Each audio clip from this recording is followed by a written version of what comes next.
Good morning students, 11वीं वाले बच्चे, सिद्धि हिंदी विद्यालय के इस ऑनलाइन क्लासेस में आपका हार्दिक स्वागत है। अब बच्चों यहाँ पे हमारा ये जो पाठ है रजनी, ये पाठ हमारा चल रहा है। उसमें यहाँ पे हमने अब तक देखा कि रजनी जो है वो अमित का रिज़ल्ट देखकर स्कूल में हेडमास्टर से यहाँ पे बात करने जाती है, कॉपी दिखाने के लिए कहती है, लेकिन रजनी और हेडमास्टर के बीच में थोड़ी बहस हो जाती है, तू मैं हो जाती है। यहाँ तक करीबन हमने देखा था। अब थोड़ा और आगे बढ़ते हैं। हेडमास्टर, देखिए ये टीचर्स और स्टूडेंट का अपना आपसी मामला है, वो पढ़ने जाते हैं और वो पढ़ाते हैं, इसमें न स्कूल आता है न स्कूल के नियम। इस बार में हम क्या कर सकते हैं? रजनी, कुछ नहीं कर सकते आप तो मेहरबानी करके ये कुर्सी छोड़ दीजिए, क्योंकि यहाँ पर कुछ कर सकने वाले आदमी चाहिए जो ट्यूशन के नाम पर चलाने वाली धांधलियों को रोक सके, मासूम और बेगुनाह बच्चों को ऐसे टीचर्स के शिकंजों से बचा सके जो ट्यूशन न लेने पर बच्चों के नंबर काट लेते हैं। और आप है कि कॉपियाँ न दिखाने के नियम से अपने सारे गुनाह ढक देते हैं। हेडमास्टर चीख कर, will you please get out of this room. ज़ोर ज़ोर से घंटी बजाने लगता है। दौड़ता हुआ चपरासी आता है, मेम साहब को बाहर ले जाओ। रजनी, मुझे बाहर करने की ज़रूरत नहीं है, बाहर कीजिए उन सब टीचर्स को जिन्होंने आपकी नाक के नीचे ट्यूशन का यह घिनौना रैकेट चला रखा है, व्यंग्य यानी कटाक्ष से। पर आप तो कुछ कर नहीं सकते, इसलिए अब मुझे ही कुछ करना होगा और मैं करूँगी, देखिएगा आप। टिमटिमाती हुई निकल जाती है। हेडमास्टर चपरासी पर ही बिगड़ पड़ता है। जाके किस किस को भेज देते हो भीतर? चपरासी, मैंने तो आपको स्लिप लाकर दी थी साहब। हेडमास्टर गुस्से में स्लिप की चिंदी करके फेंक देता है, कुछ इस भाव से मानो रजनी की ही चिंदियाँ बिखेर रहा हो। दृश्य समाप्त। अब बच्चों यहाँ तक जितना पढ़ा उसको समझ लेते हैं। रजनी और हेडमास्टर के बीच में तू मैं बहस हो जाती है। हेडमास्टर कहते हैं कि बच्चे पढ़ने आते हैं और टीचर्स पढ़ाते हैं, उसमें मेरा कोई यहाँ पे स्वार्थ नहीं रहता, मैं दोनों के बीच में कुछ नहीं बोल सकता है, स्कूल इसमें कुछ नहीं कर सकती। रजनी गुस्से में आ जाती है और कहती है कि हाँ, इसीलिए तो ऐसे इस तरह से जो ट्यूशन चलाते हैं, इसी के कारण तो यहाँ पे जो बच्चे होते हैं उनके साथ नाइंसाफ़ी होती है। तो मतलब आप क्यों नहीं बीच में बोलोगे? आपको तो बोलने का हक बनता है, लेकिन फिर भी आप बीच में नहीं बोलोगे, मतलब आप टीचर्स की गलतियों को छुपा रहे हो। हेडमास्टर यहाँ पे जो होते हैं वो गुस्से में आ जाते हैं और उसको रजनी को रूम से बाहर जाने के लिए कह देते हैं। रजनी कहती है कि मुझे बाहर जाने की कोई ज़रूरत नहीं है, आपकी नाक नीचे ये सारा काम हो रहा है, आप जानते भी हो और अनजान भी बन रहे हो, फिर भी ये सब काम हो रहा है। आपकी स्कूल के टीचर्स बाहर जाकर प्राइवेट ट्यूशन क्लास करवा रहे हैं, तो ये गलत है। आप नहीं रोकोगे तो मैं ही कुछ करूँगी, मैं ही रोकूंगी। इस तरह से वो उठकर टिमटिमाती गुस्से में चली जाती है और हेडमास्टर जो है यहाँ पे चपरासी को बुलाते हैं और चपरासी के ऊपर गुस्से हो जाते हैं। अब नया दृश्य यहाँ से शुरुआत करते हैं। रजनी का फ्लैट, शाम का समय, घंटी बजती है। रजनी आकर दरवाज़ा खोलती है। पति का प्रवेश, उसके हाथ में ब्रीफकेस होती है। मतलब यहाँ पे नए दृश्य की शुरुआत होती है बच्चों। उस दृश्य में क्या होता है, रजनी के घर का पूरा माहौल है और उनके पति जो है, शाम हो गई है तो उनके हाथ में एक ब्रीफकेस यानी बैग जैसी है, वो घर आए हुए हैं। पति, रजनी के पति के बारे में है। पति जूते खोलते हुए, तुम आज दिन में कहीं बाहर गई थी क्या? रजनी, तुम्हें कैसे मालूम? पति, फ़ोन किया था, एक फ़ाइल रह गई थी, सोचा चपरासी को भेजकर मंगवा लो, पर कोई घर पर तो हो तब ना।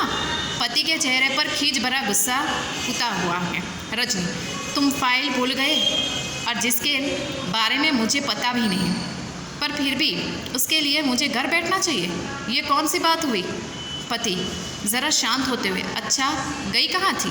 रजनी, एक स्कूल का नाम लेती है। पति स्कूल का नाम दोहराता है, तुम क्या करने गई थी वहाँ? रजनी गदगद भाव से, मतलब उत्साहित होते हुए, पहले चाय ले आओ फिर बताती हूँ। कैमरा रजनी के साथ किचन में, गुनगुनाती हुई रजनी खाने को भी कुछ बना रही है। लगता है जो कुछ करके आई है उससे बहुत प्रसन्न हो। दृश्य फिर बाहर के कमरे में, नाश्ते की प्लेट काफ़ी खाली हो चुकी है, जिससे लगा कि रजनी सारी बातें बता चुकी है। रजनी बोलती बंद कर दी। हेडमास्टर साहब की जवाब देते नहीं बना, सो चिल्लाने लगे, पर मैं क्या छोड़ने वाली हूँ इस बात को? पति, अच्छा मास्टर लोग ट्यूशन कराते हैं या धंधा कराते हैं? धंधा करते हैं, पर तुम्हें अभी बैठे बिठाए इससे क्या परेशानी हो गई? तुम्हारा बेटा तो अभी पढ़ने नहीं जा रहा है ना। रजनी एकदम भड़क जाती है, मतलब गुस्से में आ जाती है। यानी कि मेरा बेटा जाए तभी आवाज़ उठानी चाहिए, अमित के लिए नहीं उठानी चाहिए। और जो इतने बच्चे इनका शिकार हो रहे हैं, इनके लिए नहीं उठानी चाहिए। सब कुछ जानने के बाद भी नहीं उठानी चाहिए। पति, ठेका लिया है तुमने सारी दुनिया का। अब यहाँ पे रजनी के घर का माहौल है, शाम के वक्त उनके पति घर आते हैं। जैसे ही वो फ्लैट के अंदर दाखिल होते हैं, वो कहते हैं कि आज तुम कहीं बाहर गई थी? रजनी आश्चर्य से पूछती है, हाँ।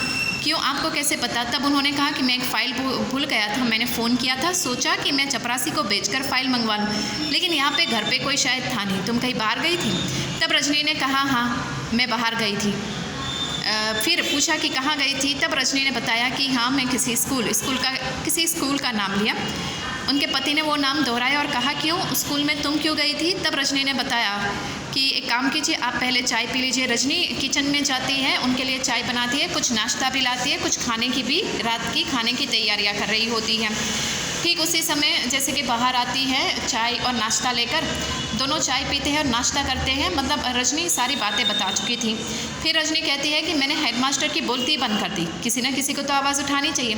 तब उसके पति ने कहा कि मतलब ज़रूरी थोड़ी, अभी तो तुम्हारा बच्चा नहीं पढ़ रहा है, तो तुम्हें क्या पड़ी है इस स्कूल के काम में टांग अड़ाने की? तब रजनी गुस्से में बोलती है कि हमारा बच्चे पढ़े तभी उसके साथ नाइंसाफ़ी हो तभी बोलना चाहिए, क्यों दूसरे बच्चे अमित के साथ नाइंसाफ़ी हुई तो मतलब आवाज़ नहीं उठाने चाहिए, ऐसा किसने बताया? फिर पति उसके ऊपर गुस्से में कहते हैं कि क्या तुमने ये समाज सुधार का ठेका लिया है? अब दोनों के बीच में यहाँ पे रजनी और उसके पति के बीच में भी बहस होनी शुरू हो जाती है।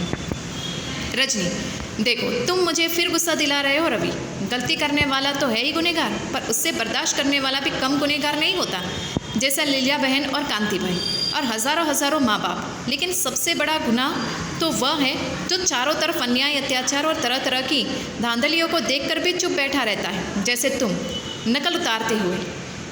हमें क्या करना है? हमने कोई ठेका ले रखा है दुनिया का? गुस्से और हिकारत से माई फुट उठकर भीतर जाने लगती है, जाते जाते मुड़कर, तुम जैसे लोगों के कारण ही तो इस देश में कुछ नहीं होता, हो भी नहीं सकता। भीतर चली जाती है। पति बेहद हताश भाव से दोनों हाथों से माथा थामकर चढ़ा दिया सूली पर। यहाँ पे यह दृश्य समाप्त होता है। रजनी जो होती है अपने पति के ऊपर भी भड़क जाती है, मतलब गुस्से में आ जाती है। उनसे कहती है कि जो इंसान गुनाह करता है वो तो गुनहगार होता ही, लेकिन सबसे बड़ा गुनहगार जो बर्दाश्त करता है वो। यहाँ पे उसने अपने दोस्त का नाम लिया, उनके पति का नाम। ऐसे हज़ारों माँ बाप गुनहगार हैं जो इस तरह से चुपचाप बैठे रहते हैं, ऐसा रजनी अपने पति को कहती है। और यहाँ पे वो कहती है कि आपने कहा कि चुप हो जाओ, क्यों चुप हो जाए? जो अन्याय हो रहा है उसके खिलाफ तो आवाज़ उठानी चाहिए। देश में तुम्हारे जैसे लोग ही हैं जो चुपचाप बैठे रहते, इसके लिए देश की आज ऐसी हालत है। अब बेचारे पति जो है वहाँ पे परेशान हो जाते हैं और माथा पकड़ के चुपचाप बैठ जाते हैं। अब नए दृश्य की शुरुआत होती है। देखते नए दृश्य में है क्या। डायरेक्टर ऑफ एजुकेशन के ऑफिस के बाहर कक्षा, कमरे के बाहर उसके नाम और पद की तख्ती लगी है, साथ ही मिलने का समय भी लिखा है। एक स्टूल पर चपरासी बैठा है, सामने की बेंच पर रजनी और 3-4 लोग और बैठे हैं प्रतीक्षारत। रजनी के चेहरे से बेचैनी टपक रही है, बार बार घड़ी देखती है। मिलने का समय समाप्त होता जा रहा है। रजनी चपरासी से, कितनी देर और बैठना होगा? चपरासी, हम क्या बोलेगा? जब सब साहब घंटी मारेगा, बुलाएगा तभी तो ले जाएगा। बहुत बिजी रहता है ना साहब। रजनी अपने ही में गुनगुनाते हुए, यह तो लोगों से मिलने का समय है, न जाने किस में बिजी बनकर बैठे जाते हैं। चपरासी दूसरी तरफ देखने लगता है। कैमरा ऑफिस के अंदर चला जाता है। साहब मेज़ पर पेपर वेट घुमा रहा है। अब यहाँ पे डायरेक्टर ऑफ एजुकेशन, मतलब वो बड़ी जहाँ पे एजुकेशन डिपार्टमेंट जो होता है ना, विभाग, वहाँ पे जाती है और वहाँ से वहाँ के जो बड़े होते हैं साहब, उनसे मतलब बड़े सर वहाँ के जो होते हैं एजुकेशन फील्ड के बड़े बड़े फैसले लेने वाले, उनसे मिलती है रजनी। उनसे मिलने का भी एक समय रहता है, वहाँ जाकर बैठती है। 2-3 और लोग भी बैठे हुए हैं। रजनी राह देख रही है। मिलने का समय बीत रहा था। वो वापस चपरासी से पूछती है कि सर कब मिलेंगे? चपरासी जो है वो गुस्से में, मतलब वो कहता है कि साहब बुलाएंगे तब आपको बुलाएंगे, बिना बुलाए तो मैं आपको भेज नहीं सकता। वो काफ़ी मतलब व्यस्त रहते हैं। रजनी सोचने लगती है कि इतने कम समय अब बीतता जा रहा है, इनको मिलने का समय पता नहीं किस काम में बिजी है। अब अंदर कमरे का अंदर का जो माहौल है वो दर्शाया गया है। फिर घड़ी देखता है, फिर घुमाने लगता है। मतलब कमरे के अंदर जो बड़े एजुकेशन फील्ड के जो बड़े सर बैठे हुए हैं उनके बारे में है। बाहर एक आदमी आता है, अपने नाम की स्लिप के नीचे 5 रुपये का एक नोट रख देता है और चपरासी का कंधा थपथपाता है। चपरासी हंसकर भीतर जाता है, लौटकर उस आदमी को तुरंत अपने साथ ले जाता है। रजनी के चेहरे पर तनाव घूरकर चपरासी को देखती है। थोड़ी देर में आदमी बाहर निकलता है। रजनी उठकर दंडनाती हुई भीतर जाने लगती है। चपरासी, अरे रे किधर को जाता, अभी घंटी बजा क्या। अब यहाँ पे रजनी जो है, बच्चों रजनी गुस्से में आ जाती है और वहाँ पे बैठ जाती है। फिर एक आदमी आता है और वो पर्ची के ऊपर अपना नाम लिखता है, उसके साथ 5 का नोट उस चपरासी को थमा देता है। चपरासी अंदर जाता है और वहाँ पे वो जो पर्ची दी थी वो दे देता है और तुरंत ही जिस आदमी ने 5 रुपये दिए थे चपरासी को, वो आदमी को लेकर वो चपरासी अंदर चला जाता है। रजनी ये देखती है और गुस्से में आ जाती है। फिर थोड़ी देर के बाद वो जो अंदर गया हुआ आदमी था वो बाहर आ जाता है और फिर रजनी जो है वो गुस्से में उठकर हेडमास्टर, मतलब यहाँ पे जो एजुकेशन डिपार्टमेंट विभाग के जो बड़े अफसर हैं उनके कमरे में जाने के लिए वो तैयार हो जाती। तो बच्चों हम यहाँ तक देखते हैं। इसके आगे वाला जो थोड़ा सा बाकी बचा है, 1-2 वीडियो और आएंगे तो हम उसकी शुरुआत जो है वो नेक्स्ट वाले वीडियो में करेंगे। तब तक के लिए यहाँ पे रुकते हैं। Thank you.